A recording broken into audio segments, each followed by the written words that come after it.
Welcome to another edition of Jay's 5 Cents. I have an absolute killer nickel for you this week. It concerns the concept of balanced offenses. Now, to the casual fan, a balanced offense means that you run it just as much as you pass it. But that's not what I'm going to be talking about here.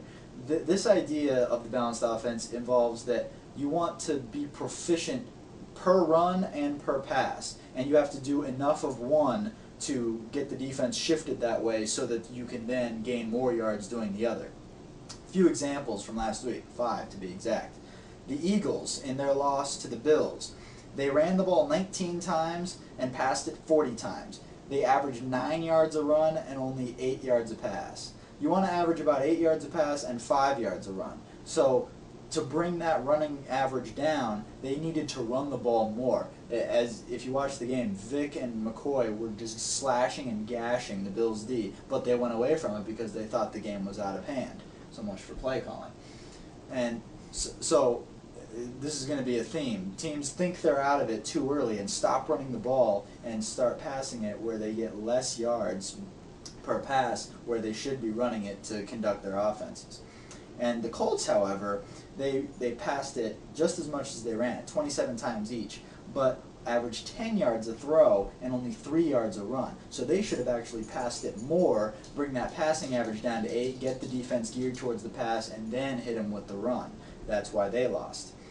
And then the Panthers, rushing it only 2/3 as much as they passed it, were averaging 7.5 yards a rush and only 7 yards a pass. They put it all on Cam's shoulders, made him try and win it. When D'Angelo had a nice long run, Cam himself was running it well. But again, against the Saints, you have a tendency to think you're out of it before you are. They stopped running the ball, and they weren't as effective as they could have been. And then we have the Broncos, who ran it 23 times and passed it 23 times. They got 7 yards a carry rushing and only 4.5 yards per pass. McGahee was thrashing the Chargers defense. When Tebow came in, he was thrashing through them. Moreno was energized. Moreno got 0 carries that entire game. So, and the Broncos were never out of it either. So they got too enveloped in trying to throw the ball, throw their way back into the game. And you have to remember to keep running the ball. There's always enough time to run the ball. And then finally the Jets, the ground and pound champions that are not living up to their billing. They ran the ball 25 times and passed it 26 times. They only averaged 3.9 yards a rush, and they only averaged 6.1 yards a pass, so they weren't able to do a whole lot against the kind of bad Patriots defense. But the running game is a long-term investment.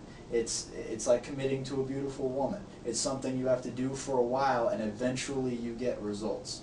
So Rex, run the ball more.